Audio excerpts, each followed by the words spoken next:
Comment ça va? Have a lovely day. Hi, it's nice to meet you.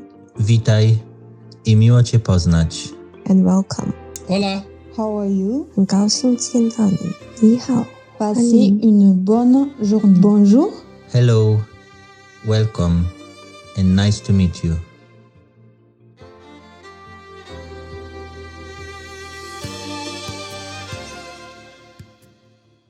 Welcome to the Connected UK podcast from the British Council. I'm Alicia Jerez, and the aim of this podcast is to highlight the transformative effects of international opportunities. It will highlight how they widen horizons, raise aspirations, and develop essential skills for individuals and communities to thrive. In this episode, we shine a spotlight on Newcastle upon Tyne with the theme of languages. Language learning can lead to national and international prospects, which creates jobs, prosperity, and social mobility. It is never too late to learn a language, and in this podcast we hear from key figures who champion language learning. We also hear personal experiences from those who are bilingual and multilingual. First up in this podcast is Julia Handelman-Smith, the head of internationalism at the British Council, and Declan Baharini, the Director of International Newcastle. The British Council is the UK's organisation for cultural relations overseas. What we mean by that is we connect the world through arts and culture, education and the English language. And we work in over 100 countries and territories around the world. So I'm the Director of International Newcastle. It's a community interest company. That's a not-for-profit organisation. And essentially, we're responsible for bringing together a partnership around international relations for the city. So we've developed with partners a plan called Our Newcastle, Our World. And basically, we facilitate the engagement of partners from the local area, nationally and internationally. We try to develop links, we lever in resources and try to create opportunities for children and young people around international connections, around promoting and taking up language learning, and also around intercultural awareness. Internationalism is about being part of and in the world. From our perspective and the work that we're doing in the British Council, it's about enabling people around the world to connect and to be part of a global community, and in that way understand and the values and the issues that we all share and find ways of working on them together, regardless of where we are. In terms of the work that we're doing with Newcastle, it's really about how can we ensure young people in the UK continue to have those connections and opportunities and relationships around the world, regardless of where they are. So it's been great to work with Newcastle. It is up in the northeast and often a part of the UK that we find hard to connect with. And so finding an organisation like International Newcastle that's tapping into the wealth of culture and education and business that's going on up in Newcastle is really valuable and helps us to support every child and young person with the value of internationalism as part of their development, part of their formal and non-formal education, and an enriching part and an essential part of that education for them to flourish in their adult lives. I think languages are an absolute cornerstone of internationalism. You don't have to be fluent in a language for a language to have an impact on your view of the world, how you engage with other cultures. Any kind of language learning helps raise awareness of another culture. It also opens up different perspectives.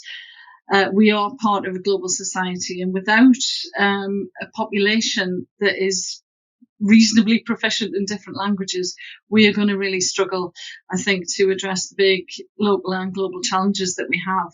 Languages help you to communicate and collaborate across borders. it improves your communication skills, whether that's the language you're communicating in or not.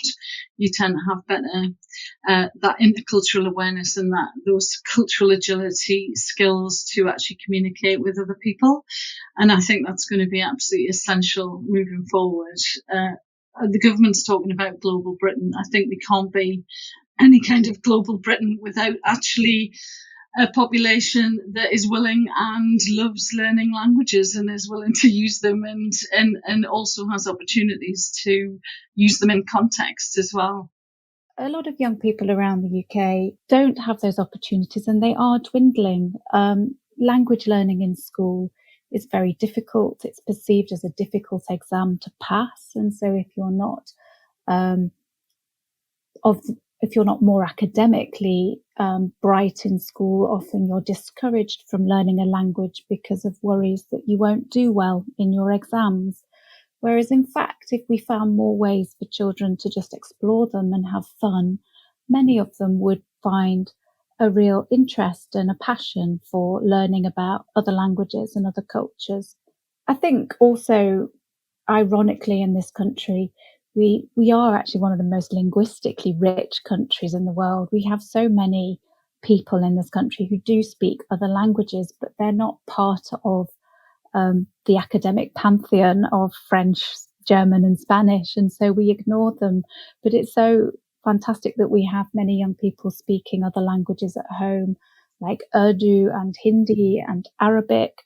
And actually, if they were valued more, we'd find that those young people perhaps have a natural brilliance in other languages as well.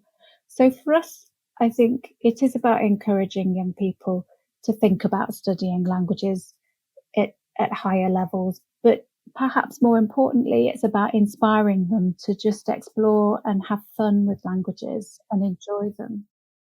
Well, I was very lucky, and when I started working for International Newcastle at the end of 2018, I actually met up with someone from British Council who were working with cities in the UK to look at how they could develop their international relations and how the British Council could help.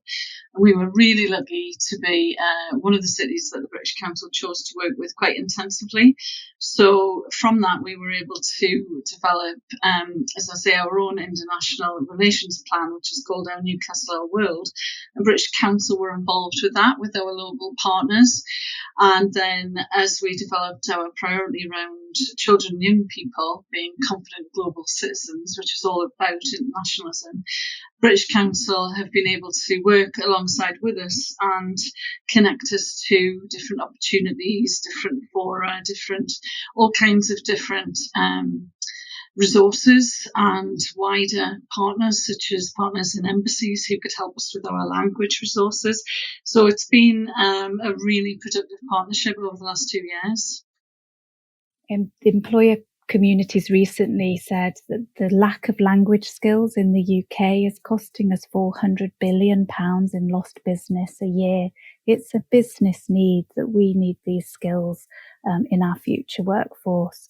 And I think getting them involved as well in talking about how important it is for their businesses to thrive, for our economies to thrive, and for our social and cultural life and our community prosperity to thrive.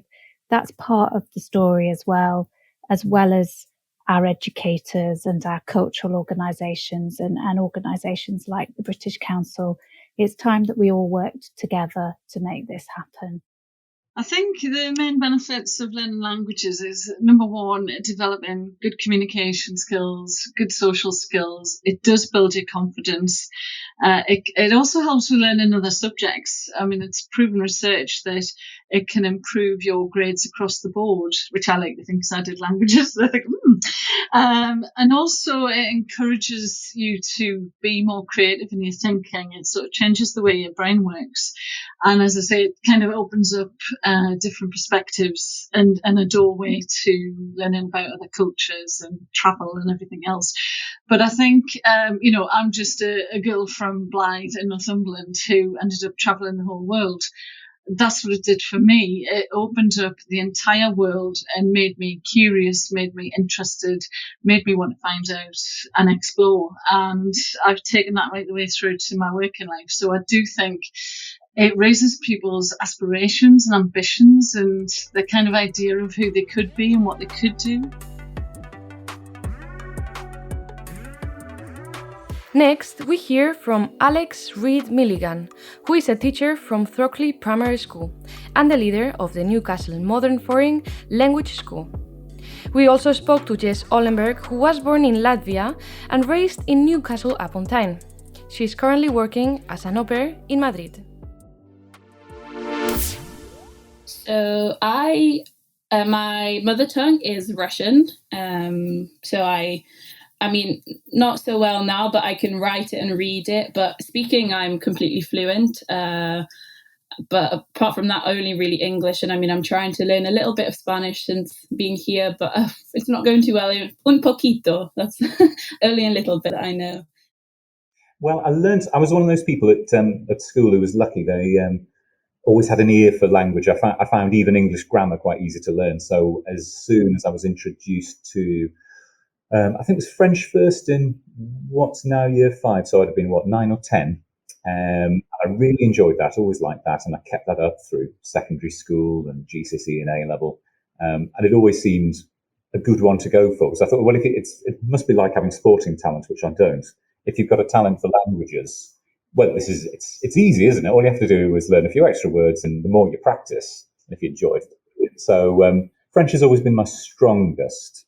And even after school, I've managed to keep it up. German, I left behind at AS. I did it until I was 17 in lower 6th, whatever they call that now, year 12 maybe. And it's strictly schoolboy these days. I'd have to brush that up severely before I tried it again in person. I don't know, I wish I knew more languages to be able to get around easier. There's so many times, I've missed a train because I don't speak the language, or missed the bus, or ordered the wrong thing. So I think it's a very important skill to have. And I think everyone should be able to want to learn more languages. I think it's very important, definitely. It's almost an age-old joke that, the British don't really embrace language as they might. But there's still a certain truth, even in the 21st century, about that. And I don't know why the pennies never dropped, because we talk as if we really adore language. And heaven knows, the history of this tiny island is spread across the world. But I wonder if it's never been modelled. I feel I don't look around and see someone who speaks a lot of languages being very successful. Anyone in the public eye, anyone who the children I teach might look up to. And in schools, we do it all the time. We're always saying, well, it's brilliant because you can do this, this, and this. And that's true. But if the minute you leave school, there's nothing in society that says it's really, really useful to use a language, well, I just go, oh, well, I'm just going to chat in English then and wave my passport and hope for the best. So this year I decided to be an au pair because of COVID. I wanted to travel through my gap year, but obviously it wasn't very possible. So I decided to look into au pairing, which actually is very easy. Once you make an account and everything, you message lots of different families from different countries, and you do a couple of FaceTimes, and then basically you fly out and you join them. And I've been lucky enough to have 4 different au pair families this year. 2 in Italy, 1 in Brussels, and then 1 in Madrid. And I mean, it's been amazing to learn about different cultures, visit new places. I've been so lucky, and I've loved it. Trying different food, and I've met so many different friends from all over the world, which now I would call my best friends. So it's been really great. I think a lot of people don't realise that languages are actually part of the national curriculum, and there is a requirement that, I tend to speak about primary school just because that's where I teach. And it is a requirement up to a certain point in secondary. What I would like to see generally is it modelled better. I know loads of brilliant teachers, not just the network, but anecdotally anyway, who are very good at their job and they promote languages brilliantly. But if there's no wider demonstration of why it's worth keeping on with a modern foreign language, the children are not going to go with it. They're going to revert to either what they see in the community, they're going to follow their parents' paths. we want to make it seem like something children want to do, as opposed to a lesson I hope they enjoy, a series of lessons that I hope they enjoy. But it's I can't think of another subject that probably goes by the wayside quite as much, certainly approaching secondary school. I mean, I'm very lucky in Throckley.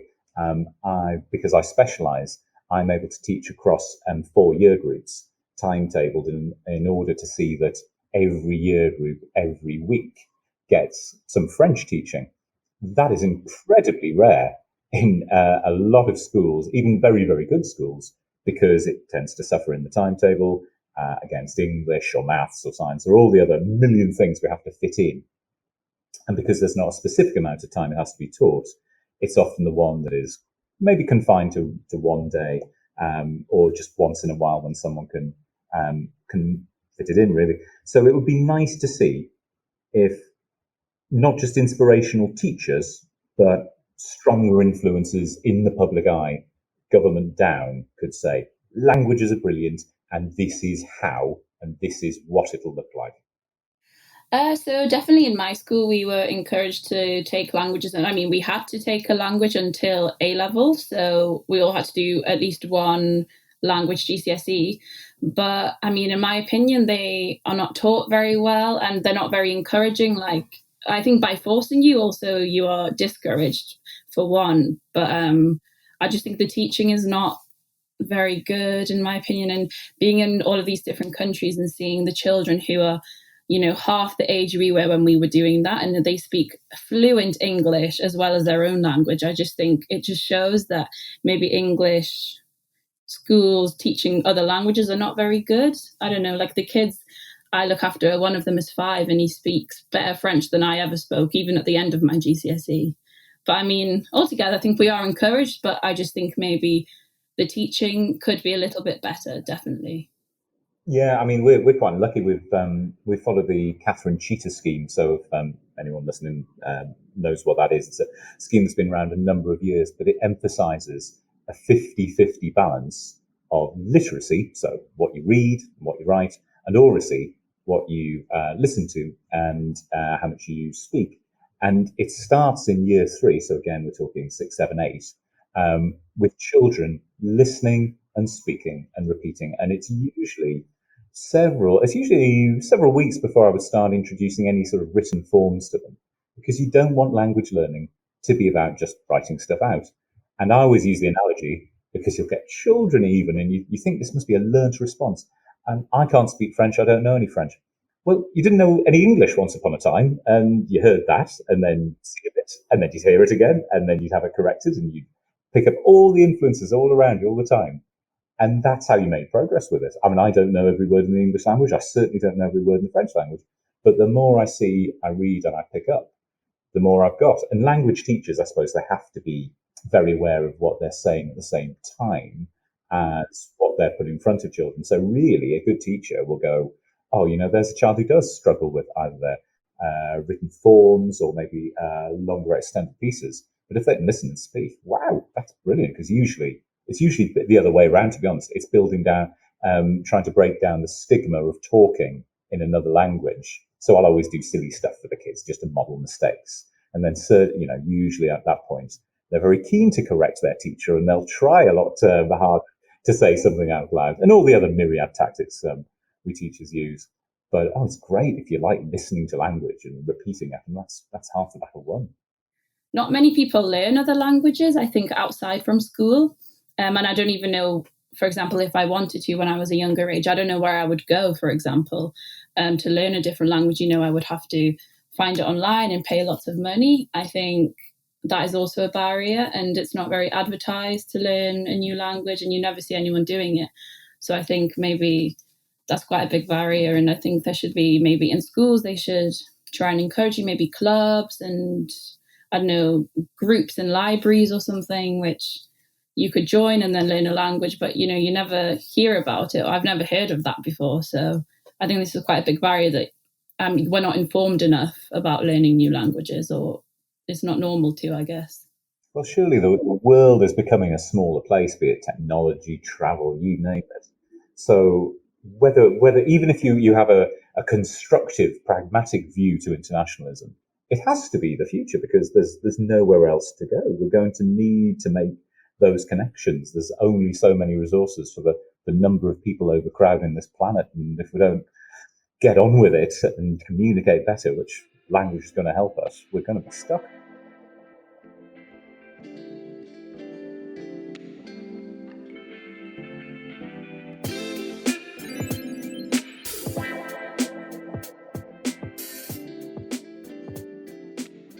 I am the bright colours getting thrown during a beautiful festival filled with colours of joy.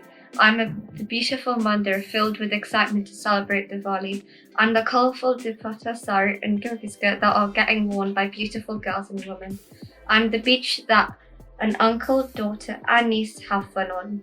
I am the crops that let a grandfather and his children enjoy their time with each other. I'm the beautiful mandir that lets families connect with the Lord Krishna. I'm the beautiful lake that shares loads of memories of families such as bathing and swimming. I'm the laughter that allowed three relatives to connect with each other through food.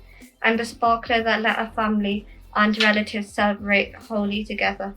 I'm the rhythm of music that brought tears throughout people's eyes. I am the ride which brings joy to children when they go on them. I am the movie that brings my family together every Sunday. I am the worship songs that brings joy to people's hearts when they hear them. I am the pantomime which entertains the stunned crowd. I am the beautiful flower girl feeling very excited to be part of someone's wedding. I am the food which makes people happy and full. I am the hot chocolate that warms people when they are cold. I am the children that feel very excited to see their friends. I am the Zoom which enables people to see their friends. I am Yoruba and I am very proud of my culture. Abum anyawo nele nsiko nata ndi mmadu. Abum eagle nele over ulo as people sleep in their bedroom. Mbu ball getting kicked around by sweating football players. Mbu lion roaring while frightened visitors run away. Mbu the crowd filled with excitement waiting for the show. I am the plane swiftly flying through the cold air. I am the clock ticking and alerting players to try their hardest. I am the crown shining on people's eyes and changing their vision. I am the curtain opening the stage for people to do a play. Mbu voice pronouncing out loud to my family.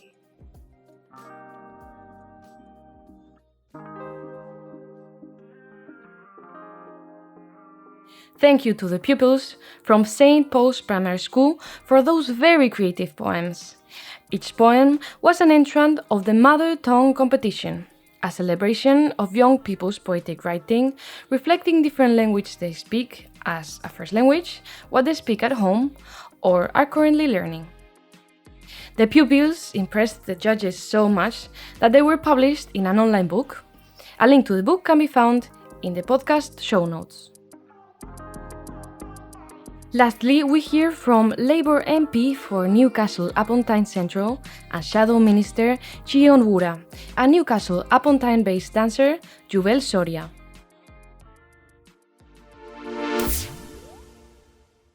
Yeah, so language is because it is. I think you don't understand other people. To understand other people, you need to be able to communicate with them, communicate across them. And though obviously there's so much is open to translation now, especially now that we've got Google Translate and other apps are available, being able to communicate in that language, there was nothing like that. I would also say, that when I understood French, I felt I understood French people better because, our minds and how we think are, they're structured around the language that we think in. And so being able to think in French was a huge help, a big part for me of understanding, of fitting into French, but also, on a kind of personal, selfish way, getting the most from being in France, because I understood better the people I was working with and, engaging with, and also because I understood sort of French culture better through the language. Because of where I'm at the moment, I am always seen as a kind of a foreigner everywhere I go. No matter, I'm a British citizen. I am a British citizen, but and I don't look like one, but I am. Yeah, I am. But also, I am a Bolivian citizen. I might look a bit more like a Bolivian or the traditional Bolivian in Bolivia, but when I'm there, or the times I have been there, the first question they ask me is, where do I live? They know, I've changed. I'm just different to them. I behave differently. So I am a different Bolivia that they are accustomed to. So they assume that I don't live there anymore. So I always ask, wherever I go, that's the question that I am always asked. Well, my idea of internationalism is just the recognition that we are, whatever our individual countries are, we all belong to the same human race and the same people, and we should, and that we're better, sort of individually and as nations for engaging and collaborating with other countries and other people across the world. So it's international. So for me, I'm a Labour politician. I'm a socialist. It's also really caught up with international solidarity, helping and supporting and being interested and curious about, people from wherever they're from in the world. Being able to think in different languages gave me different perspectives on things. So helped me to see opportunities maybe where somebody else might have not. And I might be mistaken, but I think that having that part of my brain working differently, I definitely believe that it has given me a boost. So I think languages should be valued more. I mean, obviously, as I'm an engineer and I really value STEM education as well. And I think we certainly need more girls and women and working class and people of colour studying STEM, but that shouldn't be at the expense of languages and other sort of vital skills, because we need rounded people in every walk of life, and actually particularly now in technology, given how much technology influences our lives. So I don't think there's enough. I don't think international skills and language in particular is valued enough. And I also feel that, if global Britain, which is something the Tories talk up without really doing very much about, global Britain needs people who can communicate in other countries' languages. It is difficult to understand. From my perspective, it's difficult to understand nuances when you don't know a language and you're just seeing it from outside. And it becomes, sometimes it becomes fear that you don't understand. And it has happened to me a lot when I first arrived in the Northeast. I'll be on the phone speaking in Spanish, and I could feel the space where I was getting colder around me. I could feel that the mistrust of people would start growing just because they couldn't understand what somebody was saying. But I think what young people sort of value sort of reflects what our local culture and environment values, and I think celebrating language, and I hope that because we're more kind of international communication is more useful, more every day now, that the ability to understand what other young people are saying is valued. But I've got to say I haven't seen that so much. So at the school that I went to, we'll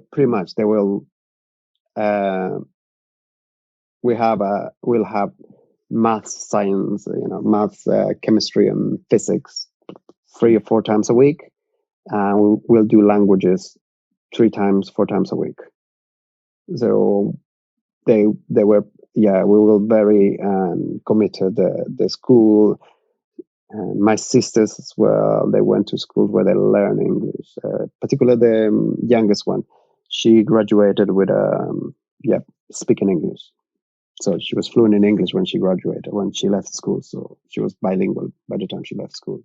I know that it's harder to get a good language teacher. It can be harder now because language teaching isn't so valued. I also think that in terms of international exchanges and, in leaving the European Union, we've left one set of international sort of exchange framework, Erasmus. So I think we need more support for exchanges for both teachers and for students, and more emphasis and examples of the importance of speaking other languages. I think it would be great if politicians, like myself, would speak in other languages as well, so as to show that it's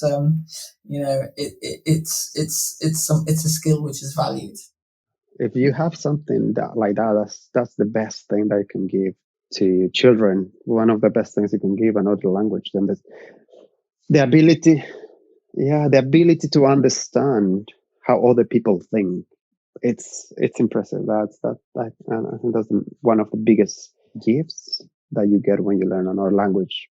I'd hope that everybody, that would be able to really increase the levels of people learning another language. And my hope would be, I want to see Newcastle as a sort of an international city, and it is, it's a city of sanctuary which welcomes people from all over the world, and that we should be able to welcome people in their own language, and showing that we value international communication by young people learning languages.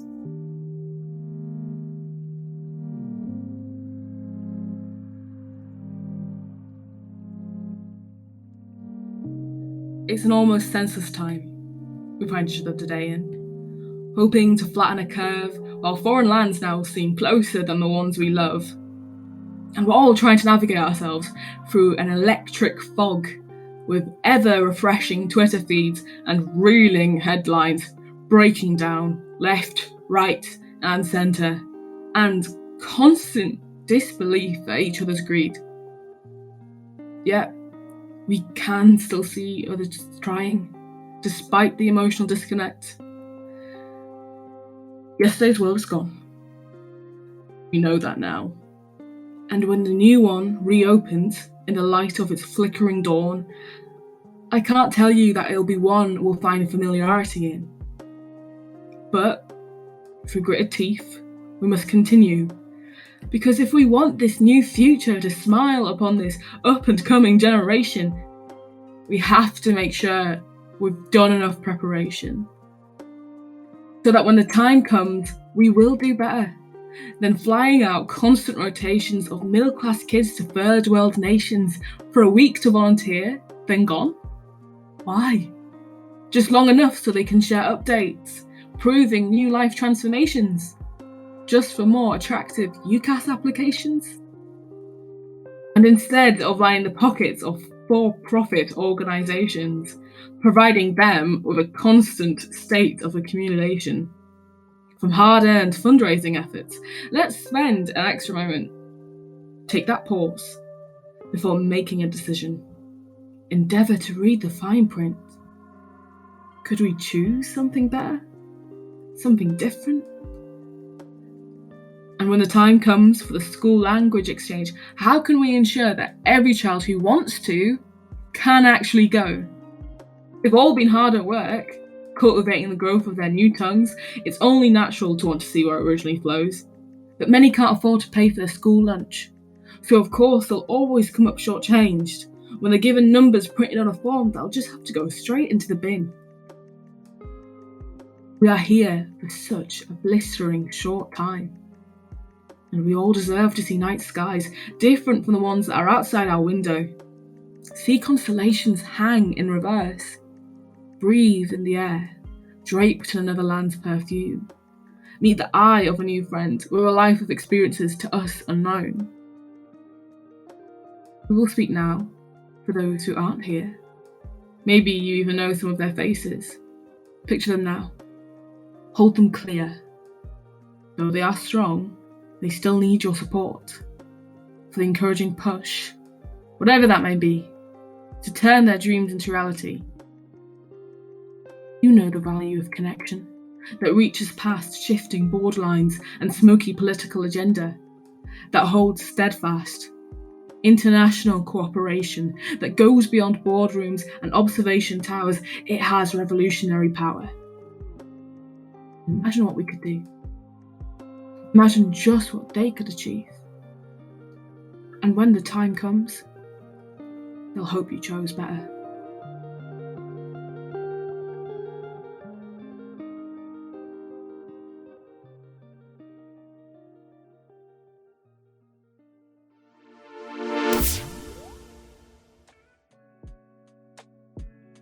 Thank you to writer, performer and creative Wamboy Hardcastle for her wonderful poem, which is titled When the Time Comes, Do Better.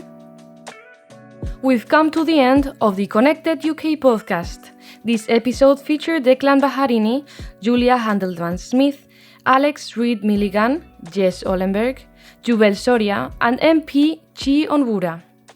It also featured poetry from Wamboy Hardcastle and pupils from St. Paul's Primary School. Special thanks to Sarah Edgar from St. Paul's Primary School and Asia Robbins from the British Council.